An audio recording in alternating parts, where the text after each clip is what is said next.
নমস্কাৰ মৰমৰ ছাত্ৰ-ছাত্ৰীসকল, আজি আমি আলোচনা কৰিম ক্লাছ 10ৰ জেনেৰেল সায়েন্সৰ চেপ্টাৰ নম্বৰ 9। ছাত্ৰ-ছাত্ৰীসকল, তোমালোকে এই ভিডিঅ'টোত এই পাৰ্টটোৰ যিমানখিনি কোৱেশ্চন আছে, অনুশীলনী কোৱেশ্চন আৰু পাৰ্ট ভিত্তিক যিমানখিনি কোৱেশ্চন আছে, সকলোবিলাক কোৱেশ্চন আনসাৰ তোমালোকে ইয়াতে পাই যাবা। গতিকে ভিডিঅ'টো স্কিপ নকৰাকৈ চাই থাকা, এইবিলাক কোৱেশ্চন তোমালোকে ইয়াত পাই যাবা। সো আমি এতিয়া আৰম্ভ কৰিম এইটো পাঠৰ পৃষ্ঠা নম্বৰ কিমান আছে 143 প্ৰশ্নাৱলীত যিবিলাক কোৱেশ্চন আছে তোমালোকে চোৱা। 1 নম্বৰত কি দি আছে, যদি অযৌন প্ৰজনন প্ৰক্ৰিয়াৰে বংশ বিস্তাৰ কৰা কোনো এটা প্ৰজাতিৰ জনসংখ্যা এ চাৰিত্ৰিক বৈশিষ্ট্যৰ পৰিমাণ 10% আৰু সেই একে জনসংখ্যাৰ মাজত বি চাৰিত্ৰিক বৈশিষ্ট্যৰ পৰিমাণ 60 হয়, তেন্তে কোনটো চাৰিত্ৰিক বৈশিষ্ট্য আগতীয়াকৈ উৎপত্তি হৈছিল? ইয়াৰ উত্তৰটো কি হ'ব? আমাৰ বি হ'ব ইয়াৰ উত্তৰ। চাৰিত্ৰিক বৈশিষ্ট্যৰ আগতীয় উৎপত্তি হৈছিল। কাৰণটো চোৱা কি দিছে, কাৰণটো কৈছে অযৌন প্ৰজনন প্ৰক্ৰিয়াত জিনীয় গঠন পৰিৱৰ্তন বা ক্ৰম বিকাশ অতি লেহেমীয়া হয়। যেহেতু বি বৈশিষ্ট্যটো জনসংখ্যাৰ এক বৃহৎ অংশ 60% মাজত পোৱা গৈছে, ইয়াৰ অৰ্থ হ'ল এই বৈশিষ্ট্যটো বহু প্ৰজনন ধৰি চলি আহিছে, আনহাতে এই বৈশিষ্ট্যটো মাত্ৰ 10% জীৱৰ মাজত থকা বাবে এই তুলনামূলকভাৱে নতুনকৈ সৃষ্টি হোৱা বুলি ধৰিব পাৰি। তাৰপিছত অহা কুৱেশ্যন নম্বৰ 2। কুৱেশ্যন নম্বৰ 2ত কি কৈছে, এটা প্ৰজাতিৰ সৃষ্টি হোৱা ভিন্নতাই জীৱক বৰ্তি থকাত কেনেধৰণে সহায় কৰে? ইয়াৰ উত্তৰটো কি হ'ব চোৱা তোমালোকে।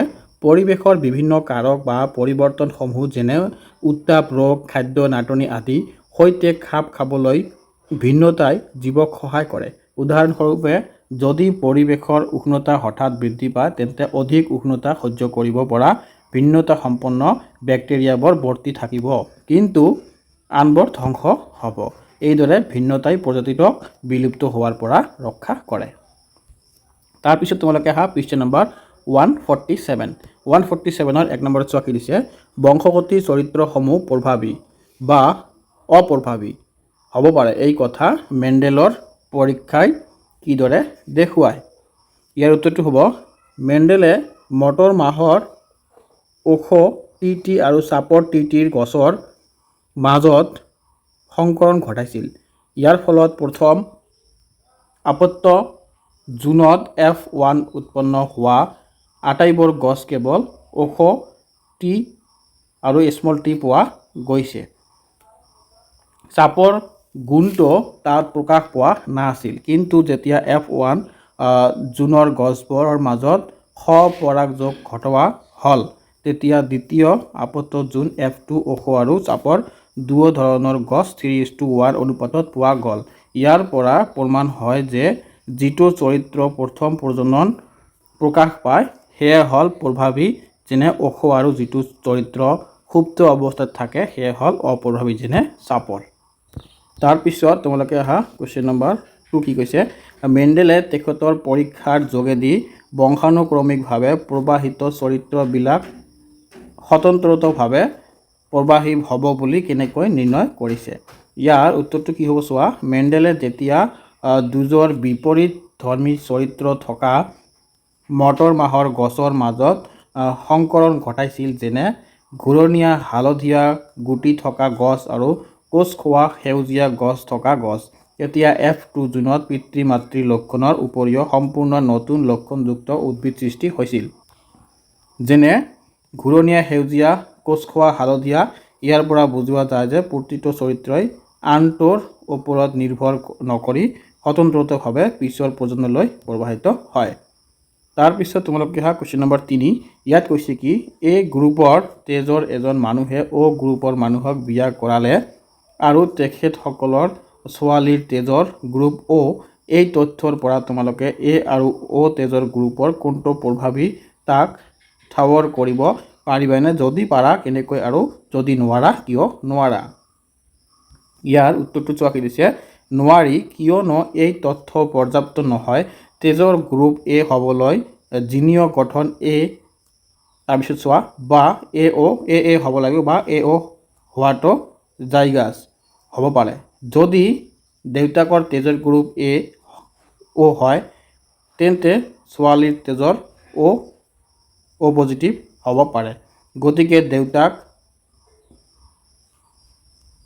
হোমজাইগাছ নে হেটাৰজাইগাছ তাক জনাৰ উপায় নথকাৰ বাবে কোনটো প্ৰবাহী তাক নিশ্চিত কৰিব নোৱাৰি। তাৰপিছত অহা 4 নম্বৰ কুৱেশ্যন, ইয়াত কৈছে কি মানুহৰ সন্তানৰ লিংগ নিৰ্ধাৰণ কিদৰে কৰা হয়। ইয়াৰ উত্তৰটো হ'ব, এইটো খুবেই ইম্পৰ্টেণ্ট কুৱেশ্যন, মানুহৰ কোষত 23 যোৰ ক্ৰম'জম থাকে, ইয়াত 22 যোৰ পুৰুষ মহিলা দুয়োৰে একে। মহিলাৰ ক্ষেত্ৰত 23 নম্বৰ যোৰ হ'ল XX আৰু পুৰুষৰ ক্ষেত্ৰত XY। মাতৃৰ ফালৰ পৰা সন্তানলৈ সদায় X ক্ৰম'জম আহে, কিন্তু পিতৃৰ শুক্ৰাণুৱে X বা Y যিকোনো এটা ক্ৰম'জম কঢ়িয়াব পাৰে। যদি পিতৃৰ X ক্ৰম'জম থকা শুক্ৰাণুৱে ডিম্বাণুক নিষ্ক্ৰিয় কৰে, তেন্তে সন্তান ছোৱালী XX হ'ব, আৰু যদি Y ক্ৰম'জম থাকে শুক্ৰাণুৱে নিষ্ক্ৰিয় কৰে, তেন্তে সন্তানটো ল'ৰা হ'ব। অৰ্থাৎ সন্তানৰ লিংগ সম্পূৰ্ণৰূপে পিতৃ ক্ৰম'জমৰ ওপৰত নিৰ্ভৰ কৰে। তাৰপিছত তোমালোকে আহা পৃষ্ঠা নম্বৰ 150। ইয়াত তোমালোকে চোৱা 1 নম্বৰ কি দিছে, কি প্ৰকাৰে কোনো এটা জীৱৰ নিৰ্দিষ্ট এটা চৰিত্ৰিক বৈশিষ্ট্য তাৰ জনসংখ্যাত ক্ৰমাগতভাৱে বাঢ়ি যায়। উত্তৰত দিয়া আছে কি তলত দিয়া কাৰকসমূহৰ বাবে এটা বৈশিষ্ট্য জনসংখ্যাত বৃদ্ধি পাব পাৰে। তেনেকুৱা 1 নম্বৰ কি দিছে, প্ৰাকৃতিক নিৰ্বাচন, যদি বৈশিষ্ট্যটোৱে জীৱক পৰিৱেশত বৰ্তি থকাত সহায় কৰে, যেনে সেউজীয়া গাওৰুৱা। 2 নম্বৰ দিছে কি জিনীয় পথচ্যুতি, যেনেকুৱা কোনো দুৰ্ঘটনা বা আকস্মিক কাৰণত কোনো এটা নিৰ্দিষ্ট বৈশিষ্ট্য থকা জীৱ বাচি গ'লে। তাৰপিছত তোমালোকে আহা কুৱেশ্যন নম্বৰ 2 কি কৈছে, ইয়াত জীৱৰ জীৱনকালত অৰ্জিত চৰিত্ৰবিলাক তাৰ সতি সন্ততিলৈ কিয় বংশানুক্ৰমিক প্ৰভাৱ নঘটে। ইয়াৰ উত্তৰটো চোৱা কি দিছে, জীৱনকালত অৰ্জিত চৰিত্ৰসমূহ যেনে ব্যায়াম কৰি গঢ়া শৰীৰ বা কোনো অংগ ক্ষত হোৱা কেৱল দৈহিক কোষৰ আবদ্ধ থাকে। এই পৰিৱৰ্তনে জীৱটোৰ জনন কোষৰ DNA বা জিনত কোনো প্ৰভাৱ পেলাব নোৱাৰে, যিহেতু কেৱল জনন কোষ DNA হে পিছৰ প্ৰজন্মলৈ হস্তান্তৰিত হয়। গতিকে অৰ্জিত চৰিত্ৰসমূহ বংশানুক্ৰমিকভাৱে প্ৰবাহিত নহয়। এই কুৱেশ্যনটো তোমালোকৰ খুবেই ইম্পৰ্টেণ্ট কুৱেশ্যন, এইটো কুৱেশ্যন পঢ়িবা তোমালোকে আগৰ কুৱেশ্যনটো। 3 নম্বৰটো চোৱা কি দিছে, বংশগতি বিজ্ঞানৰ দিশৰ পৰা জীৱিত বাঘৰ সংখ্যা ক্ৰমে হ্ৰাস পাই থকাটো কিয় চিন্তিত বিষয় বুলি ভাবা। ইয়াৰ উত্তৰটো চোৱা কি দিছে, বাঘৰ সংখ্যা হ্ৰাস পালে সিহঁতৰ মাজত জিনীয় ভিন্নতা কমি যায়। ইয়াৰ ফলত সকলো বাঘৰে জিনীয় গঠন প্ৰায় একে হৈ পৰিব, যাৰ বাবে কোনো মহামাৰী বা পৰিৱেশৰ পৰিৱৰ্তন হ'লে গোটেই বাঘৰ প্ৰজাতিটোৱে একেলগে বিলুপ্ত হৈ যোৱাৰ সম্ভাৱনা থাকে। ভিন্নতা অবিহনে ক্ৰম বিকাশ অসম্ভৱ, সেয়েহে ই এক চিন্তাজনক বিষয়। তাৰপিছত তোমালোকে আহা পৃষ্ঠা নম্বৰ 151, ইয়াৰ প্ৰশ্নৱলীখিনি। ইয়াৰ প্ৰশ্নৱলী কি কুৱেশ্যন দি আছে চোৱা। আমাৰ 1 নম্বৰত কি দিয়া আছে, নতুন এটা প্ৰজাতিৰ উৎপত্তিৰ কাৰণে কি উপাদান অৰিহণা যোগায়। ইয়াৰ উত্তৰটো হ'ব, নতুন এটা প্ৰজাতিৰ উৎপত্তিৰ বাবে দায়ী উপাদানসমূহ হ'ল 1 নম্বৰত কি দিছে, ভৌগোলিক পৃথকীকৰণ, 2 নম্বৰত দিছে জিনীয় পথচ্যুতি, 3 নম্বৰত দিছে প্ৰাকৃতিক নিৰ্বাচন, 4 নম্বৰত দিছে আমাৰ DNA সলনি বা উৎপৰিৱৰ্তন। তাৰপিছত আহা তোমালোকৰ কুৱেশ্যন নম্বৰ 2, স্বপৰাগযোগ ঘটা উদ্ভিদৰ প্ৰজাতিকৰণৰ বাবে ভৌগোলিকভাৱে পৃথকীকৰণ হৈ থকা অৱস্থাটো প্ৰধান কাৰক হ'ব পাৰেনে? যদি পাৰে কিয় পাৰে, আৰু যদি নোৱাৰে কিয় নোৱাৰে। ইয়াৰ উত্তৰটো চোৱা, নোৱাৰে, কাৰণ স্বপৰাগযোগ ঘটা উদ্ভিদবোৰে বংশবৃদ্ধিৰ বাবে একেজোপা উদ্ভিদ বা একেটা ফুলৰ ওপৰতে নিৰ্ভৰ কৰে। সিহঁতৰ জিনীয় আদান প্ৰদান বাহিৰৰ আন উদ্ভিদৰ সৈতে নহয়, গতিকে ভৌগোলিকভাৱে পৃথক কৰি ৰাখিলেও সিহঁতৰ জিনীয় গঠনত তেনে কোনো ডাঙৰ পৰিৱৰ্তন নাহে যিয়ে নতুন প্ৰজাতিৰ সৃষ্টি কৰিব পাৰে।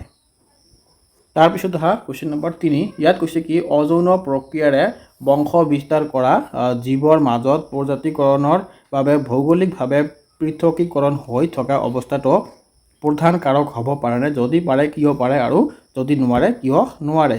ইয়াৰ উত্তৰটো কি হ'ব, নোৱাৰে, কাৰণ অযৌন প্ৰজনন প্ৰক্ৰিয়াত কেৱল এজন ধাৰকৰ পৰাই বংশবৃদ্ধি হয় আৰু DNA প্ৰতিলিপিকৰণ প্ৰায় নিখুঁত হয়। ইয়াৰ ভিন্নতাৰ সুযোগ অতি কম। ভৌগোলিক পৃথকীকৰণে জিনৰ প্ৰবাহত বাধা দিয়ে, কিন্তু অযৌন জীৱৰ ক্ষেত্ৰত যিহেতু জিনৰ আদান প্ৰদান নহয়, গতিকে ভৌগোলিক পৃথকীকৰণে নতুন প্ৰজাতিৰ সৃষ্টিৰ বিশেষ ভূমিকা নলয়।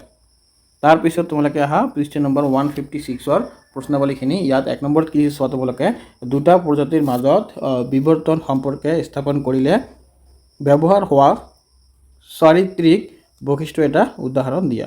ইয়াৰ উত্তৰটো হ'ব কি সমসংস্থ অংগ যেনে মানুহৰ হাত আৰু ভেকুলীৰ আগ ঠেং এই অংগসমূহৰ অন্তৰ্নিহিত গাঁথনি বা উৎপত্তি একে যদিও সিহঁতৰ ভিন্ন পৰিৱেশত ভিন্ন কাম কৰে। ইয়ে প্ৰমাণ কৰে যে ইহঁতৰ পূৰ্বপুৰুষ একে আছিল। তাৰপিছত তোমালোকে কুৱেশ্যন নম্বৰ 2 কি কৈছে পখিলাৰ পাখি আৰু বাদুলিৰ ডেউকাক সমসংস্থ অংগ বুলি ক'ব পাৰোঁনে? কিয় পাৰি বা কিয় নোৱাৰি? ইয়াৰ উত্তৰটো হ'ব আমাৰ নোৱাৰি। ইয়াত সমবৃত্তিক অংগহে কাৰণ পখিলাই পাখি আৰু বাদুলিয়ে ডেউকাৰ কাম একেই উৰা, কিন্তু ইহঁত উৎপত্তি আৰু গঠন সম্পূৰ্ণ বেলেগ। পখিলাৰ পাখিত হাড় নাথাকে, পতংগৰ ছালৰ ভাঁজ, আনহাতে বাদুলিৰ ডেউকাত হ'ল ছালেৰে আবৃত দীঘল আঙুলিৰ হাড়। 3 নম্বৰত আহা জীৱাশ্মসমূহ কি? বিৱৰ্তন সম্পৰ্কে জীৱাশ্মসমূহে আমাক কি কয়? ইয়াৰ উত্তৰটো হ'ব অতীতত পৃথিৱীত বাস কৰা জীৱৰ কঠিন অংশ সাঁচ বা মৰাশ প্ৰাকৃতিকভাৱে শিলাস্তৰত সংৰক্ষিত হৈ থাকে, তাকে জীৱাশ্ম বোলে। জীৱাশ্ম আমাক কয় 1 নম্বৰত দিছে অতীতত কেনেধৰণৰ জীৱ আছিল। 2 নম্বৰত দিছে বৰ্তমানৰ জীৱসমূহৰ সৈতে অতীতৰ জীৱৰ সম্বন্ধ কেনে আছিল। তাৰপিছত কি দিছে 3 নম্বৰত শিলাস্তৰৰ গভীৰতা চাই কোনটো জীৱ কেতিয়া পৃথিৱীত আছিল। তাৰপিছত আহা তোমালোকে পৃষ্ঠা নম্বৰ 158ৰ প্ৰশ্নাৱলী কি দিছে বিভিন্ন মানুহৰ আকৃতি বৰণ আৰু অৱয়ব বিভিন্ন যদিও একেটা প্ৰজাতিত অন্তৰ্ভুক্ত কিয়? ইয়াৰ উত্তৰটো চোৱা কি দিছে কিয়নো সকলো মানুহৰে জিনীয় গাঁথনি মূলত একে আৰু আটাইকেইটা মানৱ গোটৰে মাজৰ অন্তঃপ্ৰজনন সম্ভৱ, যাৰ দ্বাৰা উৰ্বৰ সন্তান উৎপাদন কৰিব পাৰি। জীৱবৈজ্ঞানিক ধাৰণা অনুসৰি যদি কোনো জীৱৰ গোটৰ মাজত মুক্ত প্ৰজনন সম্ভৱ হয় তেনে সিহঁতক একেটা প্ৰজাতিৰে অন্তৰ্ভুক্ত কৰা হয়। 2 নম্বৰ কি দিছে বেক্টেৰিয়া, মৰকা মাছ আৰু চিম্পাঞ্জীৰ ভিতৰত কোনো প্ৰজাতি জীৱৰ দেহৰ গঠন বিৱৰ্তন দিশৰ অতি উচ্চ স্তৰৰ কিয় উচ্চ স্তৰ? ইয়াৰ উত্তৰটো কি হ'ব আমাৰ বিৱৰ্তনৰ দৃষ্টিকোণৰ পৰা কোনো এটা প্ৰজাতিৰ আনটোতকৈ উচ্চ স্তৰ বুলি ক'ব নোৱাৰি, কিয়নো সকলোৱে নিজৰ পৰিৱেশৰ সৈতে খাপ খাই বৰ্তি আছে। তথাপিও দৈহিক গঠনৰ জটিলতাৰ দিশৰ পৰা চিম্পাঞ্জীৰ দেহ গঠন আটাইতকৈ জটিল আৰু উন্নত, বিশেষকৈ স্নায়ুতন্ত্ৰ আৰু মস্তিষ্কৰ ক্ৰম বিকাশৰ বাবে। তাৰপিছত তোমালোকে আহা পৃষ্ঠা নম্বৰ 159 অনুশীলনী কুৱেশ্যনখিনি। অনুশীলনীত বেছি কুৱেশ্যন নাই, ইয়াত তোমালোকে চোৱা 1 নম্বৰ কি হৈছে মেণ্ডেলৰ পৰীক্ষা মতে মটৰ মাহৰ ওখ গছৰ সৈতে বেঙুনীয়া ফুল আৰু চাপৰ গছৰ সৈতে বগা ফুল এই দুই জোপা মাজৰ সংকৰণ ঘটোৱা হ'ল। উৎপাদিত গছবোৰ বেঙুনীয়া ফুল হ'ব যদিও আধা সংখ্যক মটৰ মাহৰ গছ চাপৰ হ'ল। ইয়াৰ অভাসত পৈতৃক পুৰুষ মটৰ মাহৰ গছজোপাৰ তলত কোনটো জিনীয় সংযুক্তি বৰ্ণনা কৰিব পৰা হ'ব। তোমালোকে এইখিনি চাবা, এইবিলাক তোমালোকৰ MCQ টাইপ কুৱেশ্যন, একেবাৰে সহজ কুৱেশ্যন দিয়া আছে। মই আৰু এইবিলাক ডাবল কৈ নাযাওঁ, ভিডিঅ'টো বহুত দীঘলেই আছে, একেবাৰে ইজি কুৱেশ্যন, তোমালোকে এইখিনি চাই লিখি ল'বা।